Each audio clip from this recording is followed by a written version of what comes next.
ولی بین الان بپتر گوتو بشکدنا بپرسه میوانه که من هیا برس متحد ایشک پسپوری انستیتوت لیکولین استراتژی جان قرد گلمه برس متحد عبارت باش به هلبت لما ام بحث ویره کفنت یان کو 220 روزندن هنارتنا داخلودان اوکراینیا کدریش کرن لاوکراینیا روشه که دجوار هيا بگمان روسیه هرشین خوین آسمانی بو سرکه بو در دورین گلک دجوار کرنه ایدی دبی چارچوبی دا وان پیش هاتن دراماتیکی و ویره کفنت چاد بینی گلو ممکنه بردام به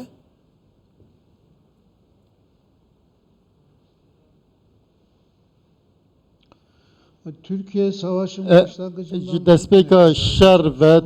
Türkiye peyvendiyên xwe bi Rusya û Ukraynayê re bi awayekî serkeftî berdewam kir. Bi her du aliyan re jî diyaloga wan heye û her ku diçe rola Tirkiye derdikeve pêş. Hêberê li Stenbolê hevdîtin hatibûn kirin û rêkeftin hatibû kirin ku dexlûdan were veguhestin ew berdewam bû elbet xurak ji bo mirovahî pir girin e vê hevdîtina dawiyê de jî Türkiye, Rusya, Ukrayna dîsa bi beşdariya Sekreterê Giştî Netewînên giştî berdewamî hate biryara berdewamkirine hate dayîn eva ji bo mirovahî biryarekî pir giring e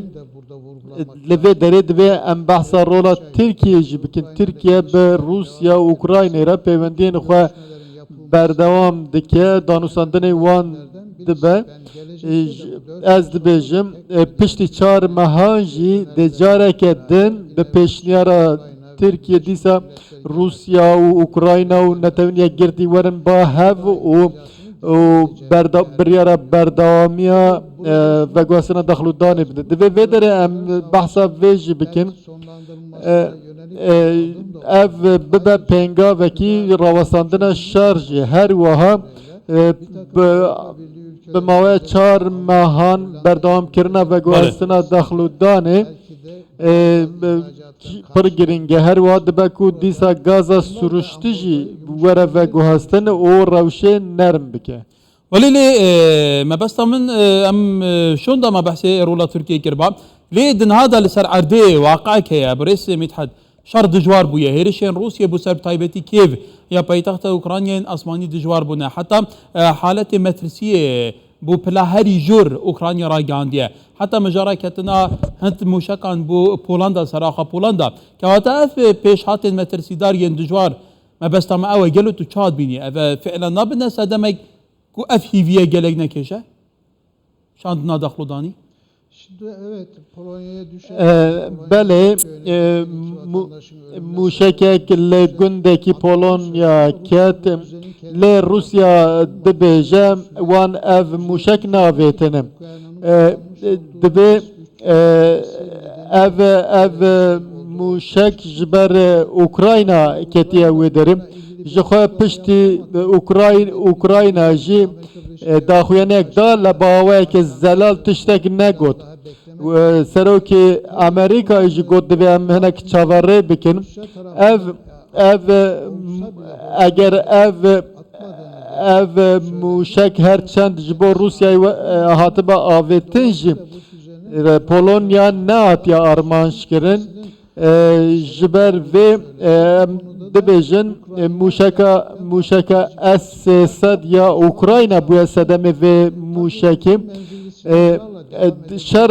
şerê bi menzilên bi amirên bi mûşekan were kirin pir giring e divê demê de divê hem Rusya û hem jî Ukrayna jî meriv ber çavan bigirin. Ez dibêjim dema zivistanê dibe ku agirbestekî di navbera aliyan de jî were kirin. Belê em dê behsê rolê Tirkiye bikin. Tu zanî jî di krîza navbeyna Rusya û Ukrayna da bi tinê welat heta netewên hevgirtî jî neşeya wekû Tirkiye rolê xwe bigire ji gelek caran dizîkirina van her du welatan taybetî mijara şandina daxlûdanî ku li sedê çil ya daxlûdanî cihanê dabîn dike. Kewata ve taçan pêşhateke ji bo Tirkiye كتوارندن جي دا بيقومان لولاتن دفري جي قلق جاران برزگريك هي دبا تركيا جي بشك فان برزگريكان با بفي اوي چارة سر بك يعني ببك ابنا شو بيه كدي Tabii Türkiye gerek Orta Doğu'da Türkiye li rojilata navîn li Balkanan li Kafkasya devleteki pir giringe hêzekî pir girine ji destpêka şer ve bi Ukrayna û Rusyayê re pêwendiyên wan baş in. Bi vê awayî berdewamiya pêwendiyan bi Rusya û Ukraynayê re ji bo aştiya navçeyê û ji bo danûsandinên her du aliyan jî ev eger heye di demê pêş de bibe bingehek bo aştiyeke mayînde jî ji ber vê Recep Tayyip Erdoğan Serokkomarê Tirkiye bi Putin û Zelenskî re her tim danûsandinan dike taybet bi telefonan